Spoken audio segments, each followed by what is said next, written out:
Hi, this is Shane Gassaway again, and this is my third video on John Locke. And in this video I'm going to be talking about his political philosophy. So in addition to the essay concerning human understanding, he also wrote a book called Two Treatises of Government. So that's actually, I guess, two books, two treatises. And in the second treatise, he has a theory that about how human beings come together into political society and what the results of that are. So I'm actually going to contrast him with Hobbes, Thomas Hobbes, because he adopts some of the same reasoning that Hobbes had used.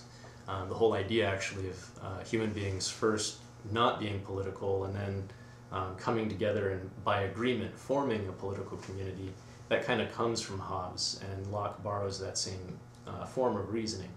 But there are differences in the way that each of them understands the state of nature before we're in political groups, and then the sort of character and purpose of the political groups that we do form. So let me just sort of review Hobbes real quick. For him, the state of nature is a war of everybody against everybody else. If we don't have a political community, then there's no reason really in principle why I don't have a right to everything that I can lay my hands on. And since there's going to be scarcity of resources, then I'm going to end up fighting other people for the things that I need. And in fact, I might even fight people, even if I have everything I need, I might preemptively strike others who I'm afraid will take away what I have. And then also there could be, maybe I'm just a huge jerk and I find out that I really enjoy overcoming others in battle or something, and so then that becomes like a new motive for being violent.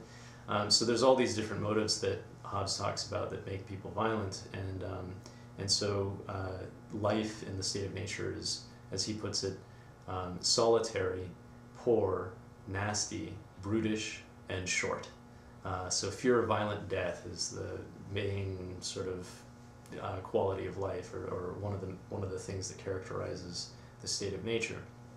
And because we have reason, and we realize that fear of violent death is to be avoided, we also know that if we could just get everybody to agree to sort of like keep their hands off of other people's stuff, then things would be better, right? But we also know that the only reason people would really agree to do that and follow through on the agreement is if, again, fear of violent death was keeping them constantly at bay. And so he says, when we do make the agreement, we have to agree to invest all of our powers, our collective powers, into the authority of the sovereign power. And so the sovereign power becomes this absolute authority. We forfeit all of our rights to the sovereign power, right? So I respect the property of other people because I fear the sovereign power. And I will not lay hands on other people's property. But if the sovereign wants to come along and says, I need your stuff, or I want it, then the sovereign can just take it away, and there's nothing that anybody can do about it.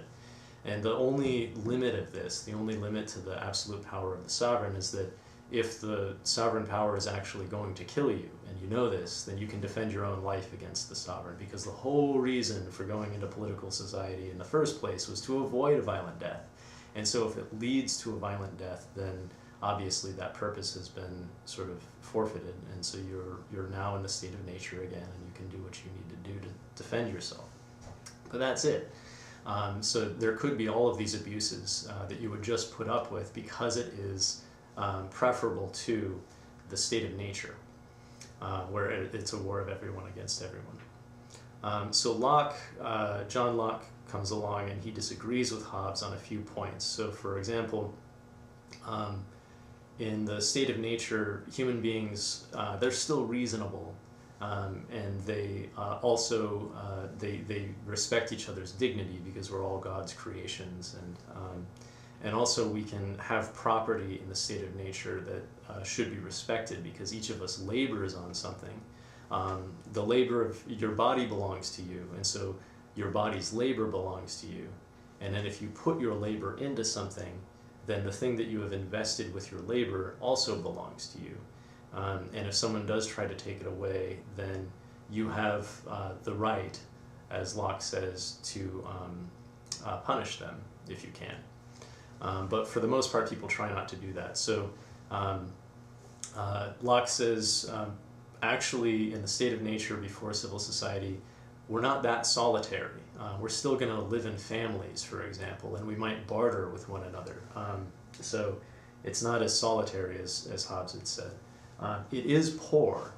It is poor because if you don't have a sort of a strong political community or a strong sense of community or established community, there isn't going to be much division of labor. It's going to be very simple, you know. There'll be somebody making rude houses, and there's going to be someone making rude clothes, and maybe you'll till the soil a little bit or something like that. But we won't get as much cool stuff because the division of labor won't be very advanced. So it's poor.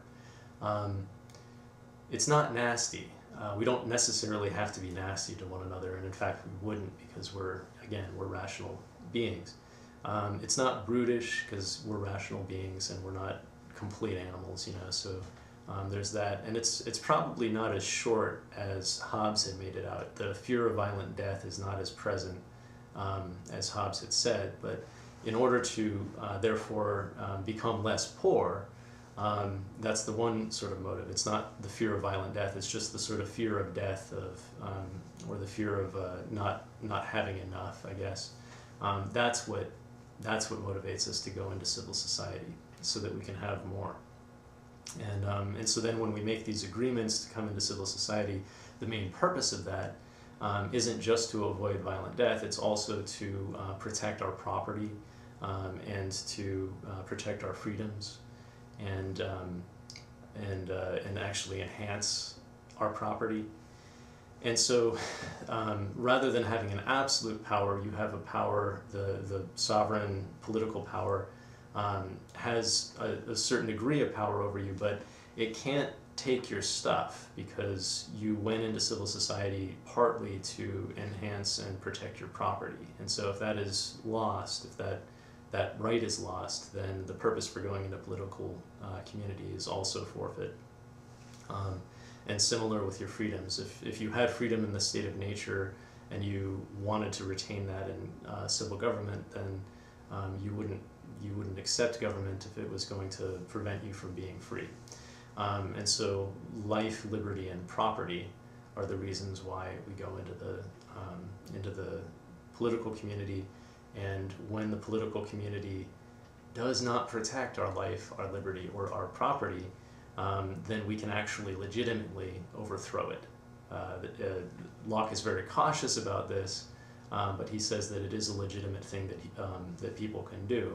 They are the authority that, by agreement, created the political community, and so by their authority it can also be overthrown. And this is the sort of reasoning, actually Locke's reasoning was very, very much useful for the people in the American Revolution and in the French Revolution.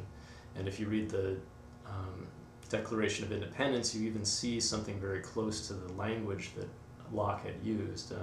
He said life, liberty, and property, but the Founding Fathers said life, liberty, and the pursuit of happiness. Apparently they wanted to not sound quite so strongly connected to the English Locke, but I don't know. So that concludes what I have to say about Locke's political philosophy for now. Thank you.